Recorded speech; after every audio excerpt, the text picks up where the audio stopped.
Have a nice day po sa inyong lahat mga idol. Welcome na naman pong muli sa aking munting channel. Samahan niyo po akong magluto ng aking mga naaning gulay mga lods. Mayroon po yung pechay, may talong, may kamatis, mayroon rin po yung saluyot at konting spinach mga lods. Ayan nga po, tasawgan ko lang po yan ng pritong isda mga idol. At dyan din po sa pinagprituhan ko ng isda, dyan ko na rin po ginisa ang aking mga ricado. Binawasan ko lang po yan ng mantika mga idol. Gigisa ko na nga po dyan ng sibuyas, bawang at kamatis. Gisa lang po natin ng maayos yan mga lods.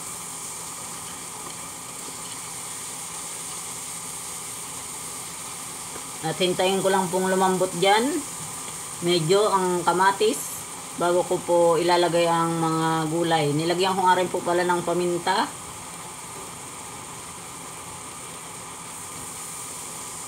At halo-haloin lang na naman po mga lods hanggang sa maluto yan. Muli po, may galab shoutout sa inyong lahat mga idol. Kumusta po kayong muli? Lalong-lalo na po sa ating mga kababayang OFW na naninirahan na sa iba't ibang bansa. Maraming salamat po sa inyong lahat mga idol sa suporta sa aking mga solid subscribers, sa aking mga viewers, sa mga bagong subscribers po, sa mga silent viewers at sa mga nagsishare po ng aking mga simpleng video. Hindi po ako nagsasawang magpasalamat sa inyong lahat mga idol. Ayan nga po, at tinimplahan ko lang po yan ng konting asin mga idol kasi may asin naman na po yung ating pritong isda. Baka naman po masyadong umalat. Ayan po, kung ano lang po ang aking mga naaning gulay mga idol, ayan ang ating lulutuin. Bukod sa nakatipid ka na, sariwa pa ang gulay at masustansya. Tinubigan ko lang nga po yan at hinintay na kumulo mga idol. Tsaka ko po yan ilalagay na una ang aking mga gulay na matitigas. Kasi yung isda naman po luto na yun, pinrito na, sahog na lang po yun. Lagay ko nga lang po dyan ng okra at talong muna. At hintayin ko lang pong medyo maluto yan bago ko ilagay ang mga gulay na dahon mga idol. Hindi ko pa po sana anihin yung aking pechay mga idol. Kaso nagpakawala po ng kanyang mga kalapati ang aking anak. Sinira ang aking mga pechay, ang aking mga gulay. Kaya inani ko na po. Kahit naman po puro gulay ang aming ulam mga lods, hindi nagre-reklamo ang aking mga anak dyan. Kasi sanay pong kumain ng gulay ang aking mga anak. Tinimplahan ko nga rin po yan ng pampalasa. Magic po yun mga lods.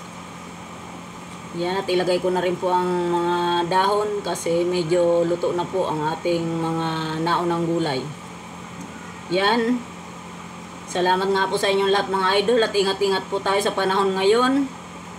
Kasi ang account po sa FB ng asawa ko nung nakaraan, nahack po at napakarami pong pinirahan ng hacker mga lods. Alam po yan ng mga ibang kaibigan niya sa YT at mga kaibigan ko rin po dito sa YT. Na kaibigan rin ng asawa ko. Isa nga po, hindi lang po isa sa kaibigan ng asawa ko sa YT ang napirahan ng hacker mga idol. Buti nga po yung isa, napanood niya yung biglaang live ng asawa ko, hindi po nakapagbigay.